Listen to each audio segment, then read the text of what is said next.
My name is Matt Kotsolovos. I had LASIK surgery in 2006 using the current intralace wavefront technology. At the time of my LASIK, I was the Chief Financial Officer at the Duke Eye Center in Durham, North Carolina. My surgery was considered a success based on my uncorrected visual acuity now being 20/20. However, for the last 2 years, I have suffered from debilitating and unremitting eye pain as a result of LASIK. The public hears LASIK complication rates quoted by the LASIK industry as ranging from between 1 to 3%.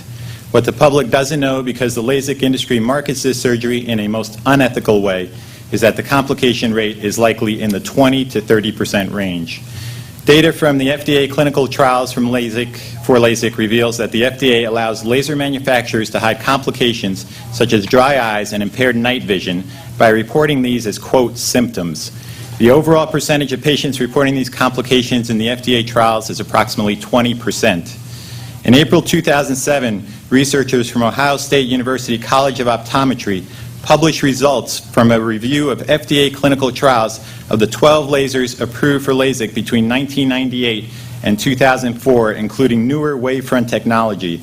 They reported that 6 months after LASIK, roughly 20% of patients experienced worse or significantly worse dry eyes, and 6 months after LASIK, roughly 15% experienced worse or significantly worse night vision disturbances.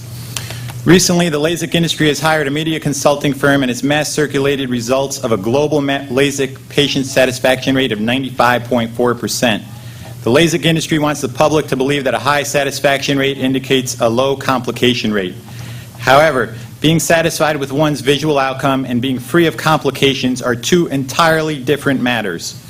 Dr. Leo McGuire once wrote the following in an ophthalmology editorial: "The keratorefractive literature contains disturbing examples of patients who have visual handicaps that place themselves and others at significant risk for nighttime driving accidents, and yet they are happy with the results." One of the most perplexing cases of patient satisfaction comes from a 2007 report of a patient who developed bilateral ectasia, a serious sight-threatening complication which may require corneal transplantation, who was reportedly satisfied with the surgery. As illustrated, patients can suffer significant complications or, quote, symptoms, and still claim to be satisfied patients. Patient satisfaction surveys in LASIK are guaranteed to lead to skewed results and significant false positive data.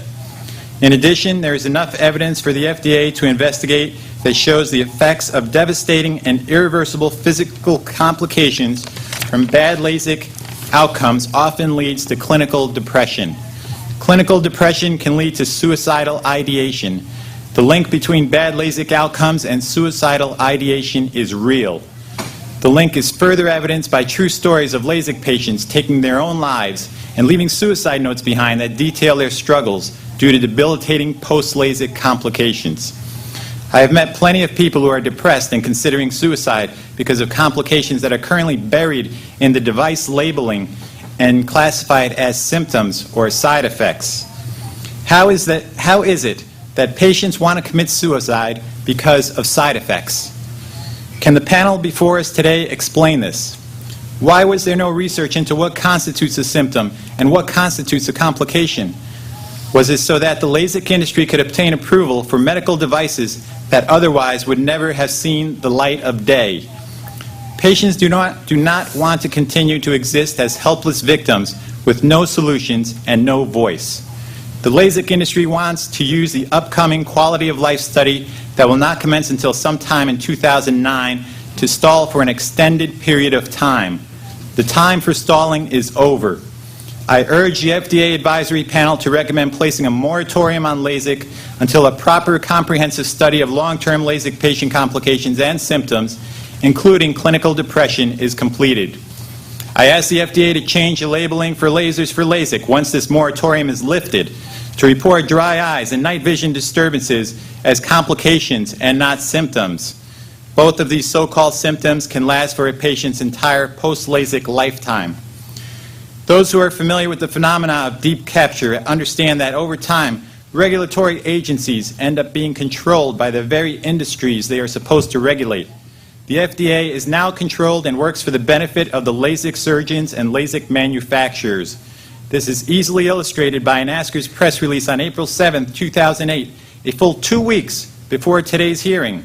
In that press release, the FDA stated that LASIK is safe and effective. Clearly, the fix is in. Askers would not have issued such a press release. Can you please start closing your remarks? Yes, thank you. Clearly, the fix is in. Askers would not have issued such a press release had they not known in advance that the FDA was going to dismiss claims for LASIK patients. We're going on to go to our next speaker, please. Amounting to sham hearings. Thank you.